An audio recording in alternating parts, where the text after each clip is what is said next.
Hello everyone, welcome back to my channel.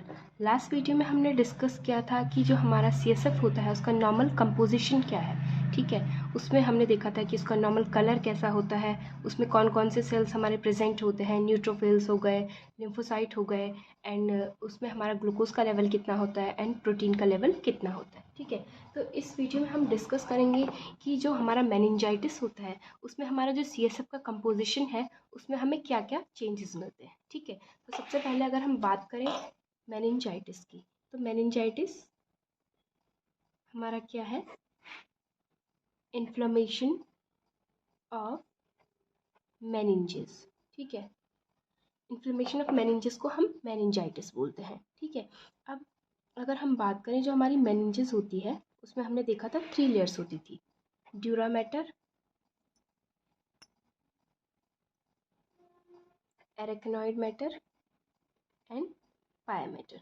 ठीक है, and जो हमारा एरेक्नोइड मैटर एंड पाया मैटर था इनको हम कंबाइंडली बोलते हैं लेप्टोमेनिंजेस।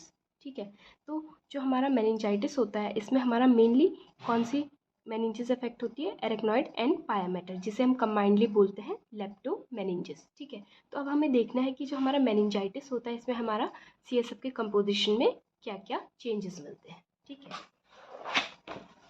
तो अगर हम बात करें मेनिंजाइटिस की, तो मेनिंजाइटिस हमारा 3 टाइप्स का हो सकता है, pyogenic meningitis, tubercular meningitis and viral meningitis. ठीक है, तो हमने लास्ट वीडियो में भी डिस्कस किया था कि अगर हमें नॉर्मल सीएसएफ का कंपोजिशन पता होगा तभी हमें अगर उसमें कोई एबनॉर्मलिटी होगी तो हमें पता चल पाएगी। ठीक है, तो अब हम बात करें अगर तीनों टाइप्स के मेनिंजाइटिस में हमें सीएसएफ में क्या क्या चेंजेस मिलेंगे। ठीक है, सबसे पहले अगर हम बात करें कलर की, ठीक है, तो हमने देखा था कि नॉर्मल कलर हमारा जो सीएसएफ का होता था वो क्या होता था, कलरलेस होता था। ठीक है, अगर हम बात करें पायोजेनिक मेनिंजाइटिस, पायोजेनिक मीन्स जिसपे हमारा पस फॉर्मेशन होगा। ठीक है, जो पायोजेनिक मेनिंजाइटिस है तो वहाँ पर हमारा पस फॉर्मेशन होता है, तो इसमें हमारा जो सीएसएफ का कलर होता है वो क्या हो जाता है, चेंज हो जाता है और हमारा टर्बिड हो जाता है। ठीक है, अब अगर हम बात करें ट्यूबरकुलर मेनिंजाइटिस की, तो जो हमारा टीबी होता है वो हमारे क्रोनिक इन्फ्लेमेशन है। ठीक है, तो इसमें हमारा क्या होता है कि क्रोनिक इन्फ्लेमेशन होने की वजह से इसमें हमारा क्या होता है, जो हमारा फाइब्रिनोजिन होता है वो भी हमारा लीक करने लगता है ब्लड वेसल से। ठीक है, तो इसमें भी जो हमारा सीएसएफ का कलर होगा उसमें हमें टर्बिड मिलेगा और क्या मिलेगा, इसमें हमें फाइब्रिन वेब मिलेंगे। ठीक है, क्योंकि हमारा इसमें फाइब्रिनोजिन क्या होता है, लीक करता है ब्लड वेसल से। ठीक है, तो इसलिए हमारा सीएसएफ का कलर टर्बिड हो जाता है एंड इसमें हमें फाइब्रिन फाइब्रिन वेब प्रेजेंट मिलता है। ठीक है, जो हमारा वायरल मेनिंजाइटिस होता है इसमें हमारा जो सीएसएफ का कलर होगा उसमें हमें कोई चेंजेस नहीं मिलेंगे, यानी कि हमारा सीएसएफ का कलर हमें कलरलेस मिलेगा। ठीक है, अब अगर हम बात करें न्यूट्रोफिल्स की, ठीक है, तो जो हमारी न्यूट्रोफिल्स होती हैं वो हमारी क्या होती हैं, कोई भी हमारी एक्यूट इन्फ्लेमेटरी कंडीशन होती है तो हमारी जो न्यूट्रोफिल्स होती है वो हमारी एक्यूट इन्फ्लेमेशन की सेल्स होती है। तो कोई भी हमारा एक्यूट इन्फ्लेमेशन होगा तो उसमें भी हमें क्या मिलता है, न्यूट्रोफिल्स का लेवल बढ़ा हुआ मिलेगा। ठीक है, उसी तरीके से जो हमारा पायोजेनिक कोई भी कंडीशन होती है उसमें भी हमें न्यूट्रोफिल्स का लेवल बढ़ा हुआ मिलता है। ठीक है, तो पायोजेनिक मेनिंजाइटिस में हमें न्यूट्रोफिल्स बहुत ज़्यादा बड़े हुए मिलेंगे। ठीक है, एज टीबी हमारा क्रोनिक इन्फ्लेमेशन के अंडर आता है तो उसमें हमें न्यूट्रोफिल्स उतने ज़्यादा बड़े हुए नहीं मिलेंगे। ठीक है, और सेम वायरल मेनिंजाइटिस में भी हमारे न्यूट्रोफिल्स हमें ज़्यादा बड़े हुए नहीं मिलेंगे। ठीक है, अब हमने प्रीवियस लेक्चर में भी बात की थी कि नॉर्मल जो हमारा सीएसएफ होता है उसमें हमारा न्यूट्रोफिल प्रेजेंट नहीं होता था।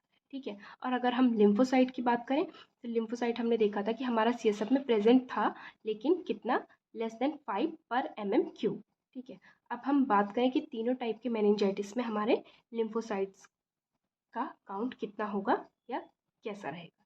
ठीक है, तो जो हमारा पायोजेनिक मेनिंजाइटिस होता है इसमें हमें लिम्फोसाइट एज सच उतने बड़े हुए नहीं मिलेंगे। ठीक है, एंड टीबी हमारा क्या है, क्रोनिक इन्फ्लेमेशन है, ट्यूबरकुलर मेनिंजाइटिस में इसलिए हमें क्या होता है, लिम्फोसाइट्स काफ़ी बड़े हुए मिलेंगे, क्योंकि हमारी जो लिम्फोसाइट्स होती हैं वो हमारी क्रोनिक इन्फ्लेमेशन की सेल्स होती हैं। ठीक है, उसी तरीके से वायरल मेनिंजाइटिस के केस में भी हमें क्या मिलेंगे, लिम्फोसाइट्स बड़े हुए मिलेंगे। ठीक है, अब अगर हम बात करें ग्लूकोज लेवल की, तो हमने लास्ट वीडियो में भी डिस्कस किया था कि जो हमारा नॉर्मल सीएसएफ होता था उसमें हमारा जो ग्लूकोज का लेवल था वो कितना था, जो हमारा प्लाज्मा ग्लूकोज लेवल है उसका 2/3 होता था। ठीक है, तो अब हम यहाँ पर देखेंगे कि किस कंडीशन में हमारे ग्लूकोज का लेवल कितना रहेगा।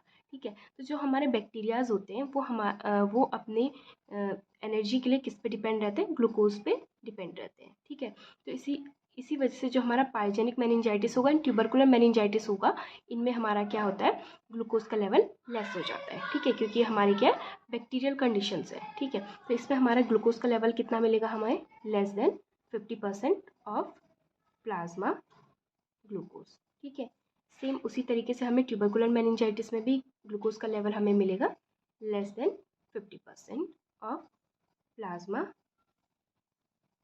ग्लूकोज। ठीक है, एंड जो हमें वायरल मेनिंजाइटिस होगा, इसमें हमें ग्लूकोज का लेवल क्या मिलेगा देन 50%। ठीक है, अब अगर हम बात करें प्रोटीन लेवल की, तो नॉर्मल CSF में हमारा प्रोटीन कितना था, 0.4 ग्राम पर लीटर। ठीक है, तो इन केसेस में हमारा प्रोटीन का लेवल कितना रहेगा। जो हमारा पाइजेनिक मेनिंजाइटिस होता है, या हमारा जो ट्यूबरकुलर मेनिंजाइटिस है, ठीक है, इसमें हमें क्या होगा, जो पाइजेनिक मेनिंजाइटिस होता है, इसमें हमें प्रोटीन का लेवल मॉडरेट अमाउंट में बढ़ा हुआ मिलेगा। ठीक है, और जो हमारा ट्यूबरकुलर मेनिंजाइटिस है, इसमें हमारा इन्फ्लेमेशन इतना सीवियर होता है कि जो हमारे एंडोथेलियल सेल्स होती हैं वो इतनी लीकी हो जाती हैं, जिससे हमारा प्रोटीन का लेवल क्या होता है, सीवियरली क्या हो जाएगा, CSF में इंक्रीज हो जाएगा। ठीक है, इसमें तो हमें प्रोटीन का लेवल सीवियरली हाई मिलेगा। ठीक है, एंड जो हमारा वायरल मेनिंजाइटिस होता है, ये हमारा माइक्रो सर्कुलेशन को इतना ज़्यादा इफेक्ट नहीं करता है, इसलिए हमें इसमें प्रोटीन का लेवल बहुत कम बढ़ा हुआ मिलेगा। ठीक है, तो हमने देखा कि किस कंडीशन में हमारा कौन कौन सी चीज़ बड़ी हुई मिल रही है। अगर हम इनको कंपेयर करना चाहें, तो अगर हम देखें जो पाइजेनिक मेनिंजाइटिस है एंड ट्यूबरकुलर मेनिंजाइटिस है, इसमें हम क्या चीज़ देख रहे हैं। ठीक है, दोनों में ही हमें कलर चेंज मिल रहा है, टर्बिड मिल रहा है। ठीक है, बट ट्यूबरकुलर में हमें फाइब्रिन वेब मिलेगा। अगर हम सेल्स की बात करें, ठीक है, तो हम इसमें एक चीज़ देख सकते हैं कि देखो दोनों में हमारा क्या है, ग्लूकोज लेस देन 50% मिल रहा है, प्रोटीन का लेवल भी दोनों में ही हमें बढ़ा हुआ मिल रहा है। ठीक है, इनमें डिफ्रेंशिएट करने वाला पॉइंट क्या है कि किसी भी केस में अगर हमारा क्या है, न्यूट्रोफिल्स का मतलब, अगर हम पाइजेनिक एंड ट्यूबरकुलर की बात करें, कि न्यूट्रोफिल्स हमें बहुत ज़्यादा बड़े हुए मिल रहे हैं, किसमें, पाइजेनिक मेनिंजाइटिस में। जबकि जो हमारा ट्यूबरकुलर मेनिंजाइटिस है, देखो पाइजेनिक मेनिंजाइटिस में तो हमें क्या मिला, न्यूट्रोफिल्स बड़े हुए मिल रहे हैं। ठीक है, जो हमारा ट्यूबरकुलर मेनिंजाइटिस है, इसमें हमें लिम्फोसाइट्स बड़े हुए मिल रहे हैं। बाकी हमारी इसमें और चीज़ें लगभग सेम है। देखिए कलर दोनों में हमारा टर्बिड है। ठीक है, ग्लूकोज का लेवल भी हमें दोनों में ही कम मिलेगा, क्योंकि दोनों ही हमारी बैक्टीरियल कंडीशंस है। दोनों में ही हमें क्या मिलेगा, प्रोटीन का लेवल बढ़ा हुआ मिलेगा। ठीक है, तो इनमें डिफ्रेंशिएट का पॉइंट क्या है, हमारी सेल्स। न्यूट्रोफिल्स हमें ड्रास्टिकली किसमें बढ़ी हुई मिलती है, पाइजेनिक मेनिंजाइटिस में, एंड ट्यूबरकुलर मेनिंजाइटिस में हमें लिम्फोसाइट्स बढ़ी हुई मिलती है। अब अगर हम कंपेयर करें tubercular meningitis and viral meningitis को, तो इनमें हम एक तो क्या देख सकते हैं, अगर हम कलर की बात करें तो कलर से भी हम इसमें डिफ्रेंशिएट कर सकते हैं, लेकिन इसमें हमारा क्या है, प्रोटीन के लेवल से हम देख सकते हैं। जो हमारा ट्यूबरकुलर मेनिंजाइटिस है, इसमें हमारा क्या होता है, प्रोटीन का लेवल हमें बहुत ज़्यादा बढ़ा हुआ मिलता है। ठीक है, लेकिन जो वायरल मेनिंजाइटिस है, इसमें हमारा माइक्रो सर्कुलेशन उतना डिस्टर्ब नहीं होता है, तो इस वजह से हमें इसमें प्रोटीन का लेवल नॉर्मल मिलेगा। ठीक है, और ग्लूकोज भी हम इसमें देख सकते हैं कि अगर हमारा दोनों में हमें लिम्फोसाइट्स तो दोनों में ही बड़े हुए मिल रहे हैं, लेकिन ग्लूकोज का लेवल हमें ट्यूबरकुलर मेनिंजाइटिस में लेस देन 50% मिल रहा है, एंड वायरल मेनिंजाइटिस में ग्रेटर देन 50%। ठीक है, तो इस तरीके से हम देख सकते हैं कि जो हमारा मेनिंजाइटिस है, उसमें हमारे मेनिंजाइटिस में CSF के कंपोजिशन में क्या क्या चेंजेस होते हैं। ठीक है, अगर आपको ये वीडियो पसंद आया हो तो लाइक करें, शेयर करें, एंड मेरे चैनल को सब्सक्राइब करें। Thanks for watching.